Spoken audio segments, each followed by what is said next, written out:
എടാ കടുപ്പത്തിനൊരു ചായ. ഇപ്പൊ തരാം. അയ്യോ അത്ര കടുപ്പം വേണ്ട. പിന്നെ പിന്നെ ഇവിടെ ചീഞ്ഞ തക്കാളിയും മലിഞ്ഞ മുട്ടയും വിൽക്കുന്നെന്ന് ഒരു ഇൻഫർമേഷൻ കിട്ടിയിട്ടുണ്ടല്ലോ. ഈശ്വരാ, എന്താ? ചീഞ്ഞ തക്കാളി അവഞ്ഞ മുട്ടമ്പല ഇരിപ്പുണ്ടെന്നാ. ഇവിടെ അങ്ങ് അതല്ലേ ഉള്ളൂ. അതെ, ഫുഡ് ഇൻസ്പെക്ടർ ആണെന്ന് തോന്നുന്നു. ആണോ? അവിടെ ഉണ്ടെങ്കിൽ ഒന്നും ഇല്ലെന്ന് പറഞ്ഞു.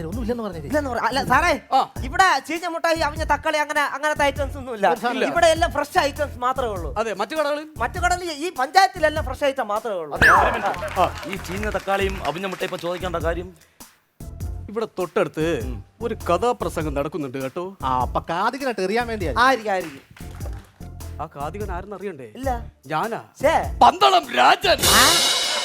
ഇത് ശരി. ഓ, ആ. പിന്നെ മറ്റൊരു കാര്യം, ആ. ആരെങ്കിലും ചീഞ്ഞ തക്കാളിയും അളിഞ്ഞ മുട്ടയും വന്ന് ചോദിച്ച് ആ.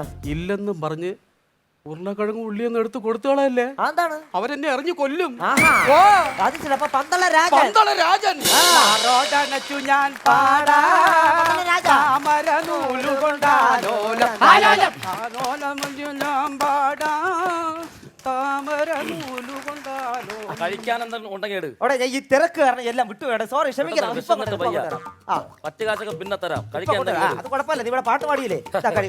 ഏയ്, ഇതെന്തോന്നാ വൃത്തികെട്ടയില? വൃത്തിയായിട്ടല്ലേ? ഇതിന് മൊത്തം കാക്ക കൂഷ്ടം. കാക്കക്കൂട്ടോ? അല്ല, കാക്ക കാഷ്ടം. എടാ, ഞാൻ ഈ തിരക്ക് കാരണം വിട്ടു വേണം. ക്ഷമി. വൃത്തിയില്ലാണ്, നിങ്ങൾ എടാ, കുറച്ച് വൃത്തിയാക്കില്ല. ധൈര്യമായിട്ട് തിരക്ക് കാരണം വിട്ടുപോയി. അന്ന് നമുക്ക് വിഷയമല്ലല്ല. ഇപ്പൊ വൃത്തിയായില്ലേ? കീറയൊക്കെ മാച്ച്. ഇപ്പൊ നിനക്ക് പെറോട്ടോണ ഇറക്കിയോളോ? പെറോട്ട മതി. ഇപ്പൊ കൊണ്ടുവരാം. നീ സമാനപ്പുറം ഒന്ന് അടങ്ങടേ. നീ പെറോട്ട ഇവിടെ ഇരിക്കുന്നത്. ആ, തിന്ന്. അതില് വെക്കണ്ട, പിന്നെ കൈ തന്നാ മതി. എങ്ങനെയുണ്ട്? Super super. ഇപ്പൊ അറിയാൻ പറ്റും.